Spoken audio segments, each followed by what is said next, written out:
Baik, terima kasih untuk kesempatan yang diberikan kepada kelompok kami. Kami ingin mempresentasikan mengenai perbendaharaan organisasi publik. Untuk itu, kepada pembicara yang pertama, saya persilakan.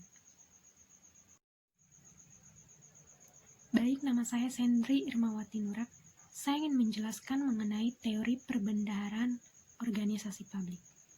Perbendaharaan yang dimaksud di sini adalah pengelolaan barang organisasi, aset organisasi, baik aset milik unit organisasi maupun badan usaha organisasi, dan kas organisasi.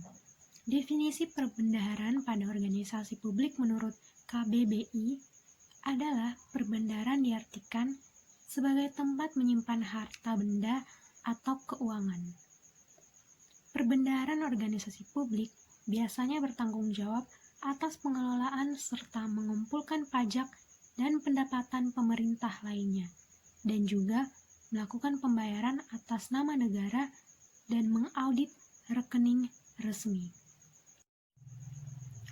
Perbendaharaan dapat diartikan sebagai tempat di mana harta disimpan, tempat di mana dana swasta ataupun dana publik disimpan, dikelola, dan disalurkan. Departemen pemerintah yang bertanggung jawab atas pengumpulan, manajemen, dan pengeluaran dari pendapatan masyarakat berfungsi sebagai regulator perbendaharaan organisasi sektor publik, berfungsi untuk meningkatkan pengawasan dan regulasi yang kuat untuk lembaga keuangan, membangun pengawasan yang komprehensif pada dasar keuangan, melindungi pelanggan atau masyarakat daripada investor yang menyalahgunakan keuangan, menyediakan alat yang bisa digunakan pemerintah untuk mengelola krisis, meningkatkan standar peraturan internasional, dan meningkatkan kerjasama internasional. Saya Rosdiana Dekiradi, B. Sistem perbendaharaan organisasi publik. A. Pengertian barang organisasi publik. Barang organisasi publik atau bisa juga disebut barang yang dimiliki negara merupakan aset yang dimiliki oleh organisasi publik pemerintah, baik pemerintah pusat, negara, bagian, atau pemerintah daerah. Yang pertama, jika dilihat dari jenis-jenisnya, maka barang organisasi publik terdiri 1. Properti kontraktor, 2. Penyitaan, 3. Properti publik, 4. Pembelian. Yang kedua, prinsip-prinsip dasar pengadaan barang publik.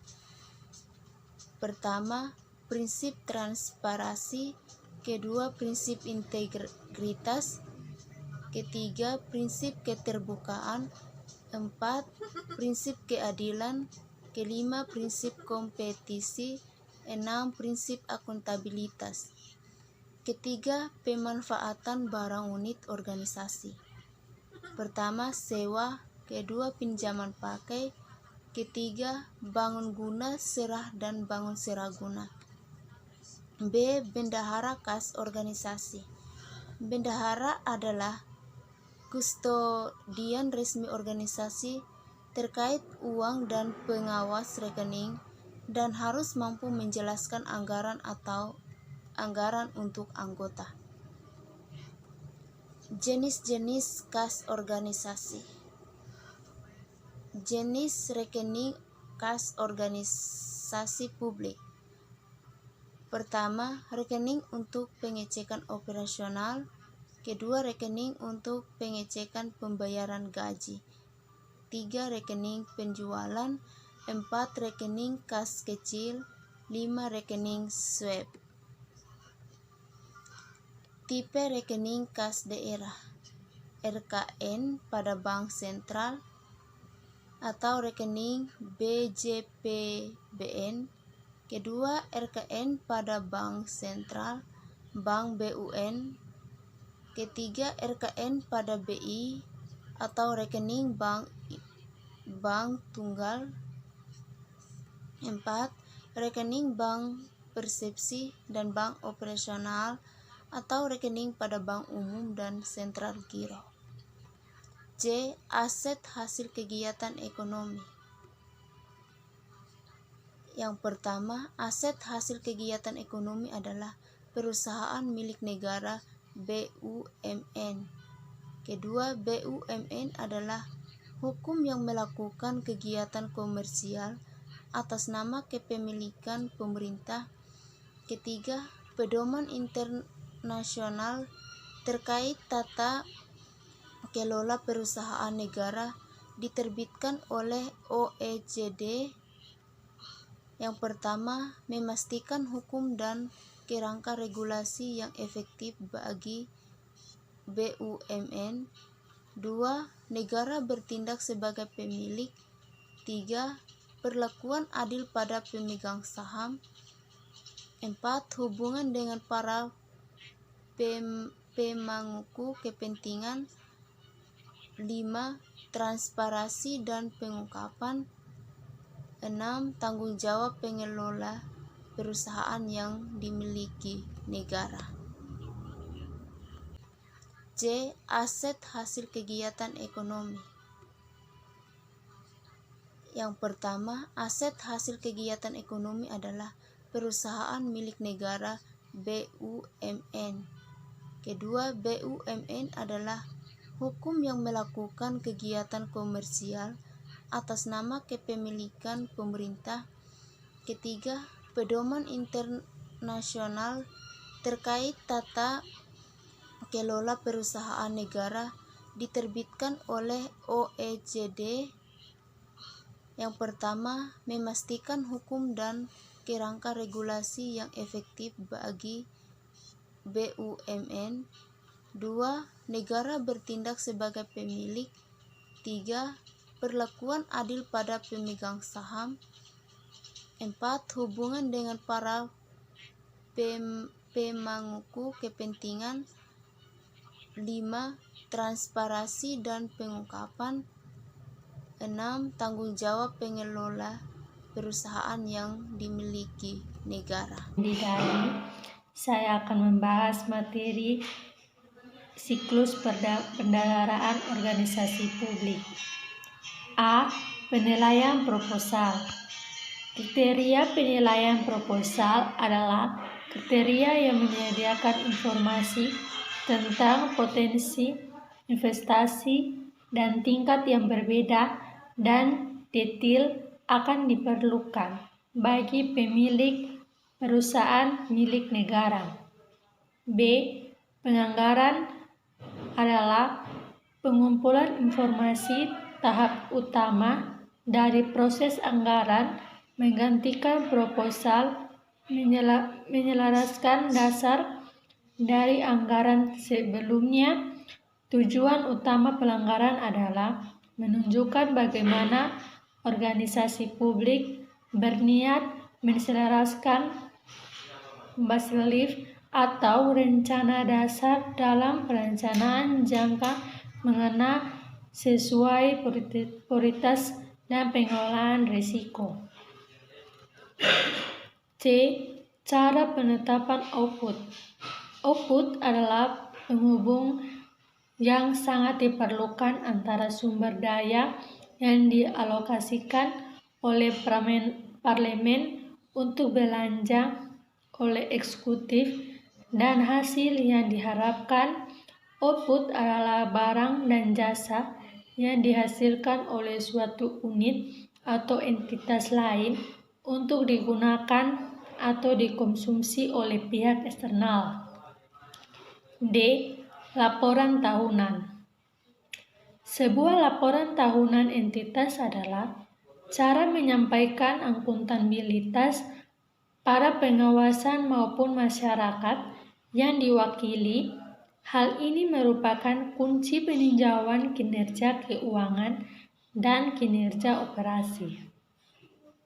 Baik, saya akan menjelaskan bagian yang D, teknik perbendaharaan organisasi publik. Filosofi utama privatisasi adalah membatasi peran negara dalam perekonomian pada area seperti kesehatan, pendidikan, jasmani sosial, perlindungan nasional, investasi infrastruktur skala besar, menyediakan lingkungan legal dan struktural bagi swasta, dan meningkatkan produktivitas dan nilai tambah ekonomi melalui pengorganisasian dan manajemen yang lebih efisien untuk dapat bersaing di pasar. Bagian pertama ada manajemen administrasi aset organisasi publik. Yang pertama, menentukan dan mencatat kebutuhan aset. Yang kedua, mengevaluasi dan mencatat aset yang ada.